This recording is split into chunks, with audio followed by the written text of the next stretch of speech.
I see Lucien Smith is with us. We're talking about a sundry of things.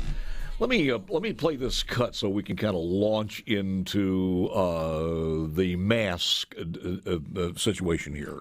You know today that many of the face cloth coverings that people wear are not very effective in reducing any of the virus movement in or out.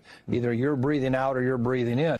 This is a top advisor of COVID to the Biden administration. And in fact, if you're in the upper Midwest right now, anybody who's wearing their face cloth covering can tell you they can smell all the smoke that we're still getting.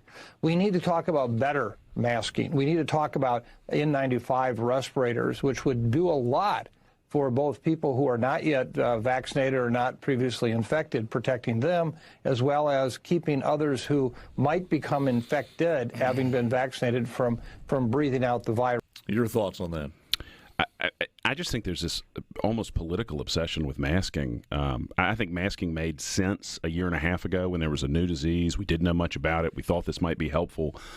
And I think there are certainly some people who probably should be masked if they've got some special conditions. And you know, if you're at heightened risk for some reason you can't get the vaccine, sure, talk to your doctor, go get a medical grade mask. But the idea that we're going to reimpose mask mandates on people, especially on school children, is just crazy. And I hope we'll see Mississippi do what Texas has done and ban these municipalities from being able to impose mask mandates, ban schools from being able to impose them, because we've been yelled at for a year, believe science, believe science. It would be great if they could believe science and stop requiring masks for children who don't need it. Only when it benefits their point of view do they believe science. And the rest of the time we're kooks.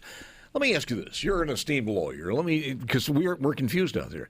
In Oxford, you had a situation where the school board voted 4-1, I think it was, whatever it happened to be, to say, okay, let's leave it to the parents. Let's let the parents make that decision, and then the superintendent apparently overrode that.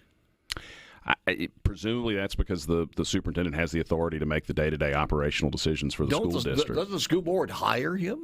Well, yeah. I think we've seen some people in the past who've learned that if you work for a board, you ought to do what the board wants you to do, even if you have the authority to do something different. So, yeah, I hope that the chairman of the board would be calling that superintendent and telling him or her that that's a bad decision, that they need to rethink it. But I don't know whether or not they're going to do that. And we talked to Frank Order yesterday, and you've got more people up in arms in the Pascagoula area. Madison County had their board meeting, I think, yesterday or day before, and there were a lot of people there on both sides of the situation. I think the prevailing wind is let the kids do this. And it's simply this, Lucien, is the inconvenience of a small child wearing that mask for such a long period of time, to be honest with you, much more so than an adult will be wearing it in that extended period of time, in most cases.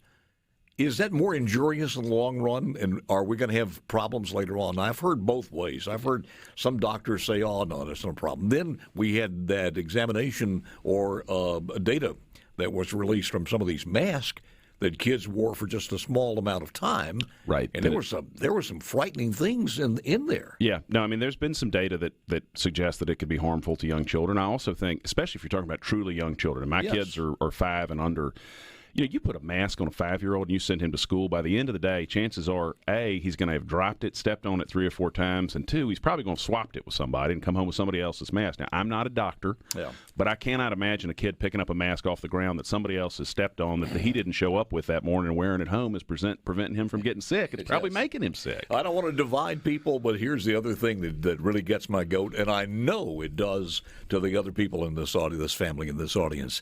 If somebody was brave enough or dumb enough, maybe is the case, to come up and tell that parent, well, the reason I want your kid to wear this mask, we're looking at the science, we're looking at that 99.999% ratio or rate that your kid's not going to get sick from this, but we have some teachers there who have not been vaccinated, and we want to protect them. That's not going to fall on calm ears from the parents. Right. At this point, I think if you are not vaccinated in this country, it's because you've chosen not to. And there are people who may have religious reasons. There may be people who have medical reasons. But I don't think that you can, at this point, ask for special protections because you've chosen not to get a mask. I'll tell you one other thing on this topic, Paul. Yeah. one of the things that has been lacking, I think it's been worse from this administration than it was from the Trump administration, although I think you've gotten it from the public health officials like Fauci. There's been so little humility among the leaders on this topic at the national level. You know, I got, and I don't want to bring them into the story, but got an email from a group that had made a decision about requiring children to continue to wear masks, and at the end of it, the person sending the email, who's the decision maker, said, look, this is an evolving situation. We're going to continue to get new data. Things are going to continue to change. And we haven't gotten that humility from our national leaders, and I think it's undermined things. Because we were told in May, we got these very smug, absolutist posts from the White House where the Biden-Harris administration was saying, look, if you'll just go get a vaccine because you love your family, you'll be able to quit wearing masks. That's it. Well, now, 6 weeks later, we're being told, even though you're vaccinated, we want you to still wear a mask. There was one cut that I have queued up here that to me was the worst of any, when Fauci basically said, look, the reason we said don't wear a mask is because we didn't want you getting all the masks. Right.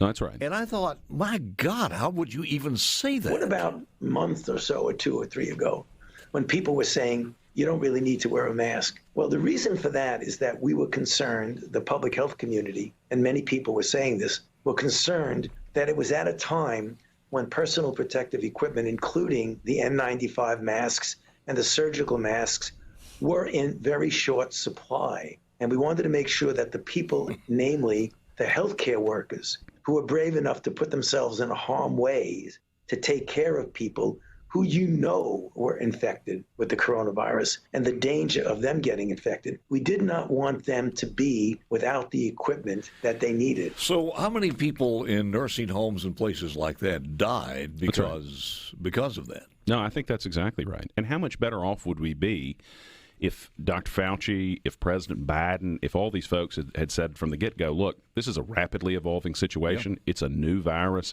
Things are going to change a lot as we get more data. Some of this is going to be inconvenient. That would be the common sense thing. And I think people would have more buy-in, whereas we keep getting told in absolute terms, you're a bad person if you don't do X, and then half the time it changes when you get a little bit further down the line. And that also kind of transferred over to hydroxychloroquine, because people thought, okay, you want to save these for the doctors and the healthcare workers, and you don't want to give it to anybody else because it's in short supply. And then you had the Trump deal, and it all was weaponized politically.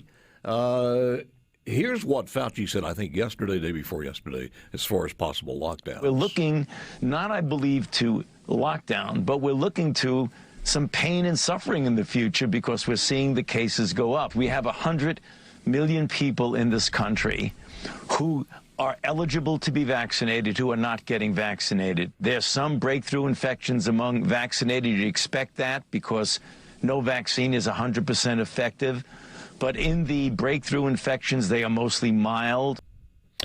Here's what I think, and I hope I'm right on this.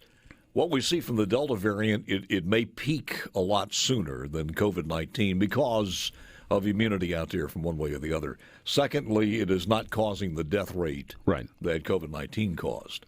And that's a couple of the things that they're not really reporting a lot. Yeah, that's right. And the death rate is much, much lower. The hospitalization rate is much, much lower. And the notion that we're going to have any sort of lockdowns, any sort of closing the economy because of what we've seen so far from the Delta variant is just absurd. And I think there's been a failure of leadership. I mean, it's people like Fauci, epidemiologists' job to try to minimize disease, but it's the job of the elected leadership to say, okay, what are the other factors that go here? How many people are going to lose their business? How many people are going to kill themselves because of isolation? And say, and find the right balance. And I just don't think for 1 second what we're seeing from the Delta variant justifies another round of lockdown. You have to go back and you understand, too, that China's behind all of this, the political part of it and everything else.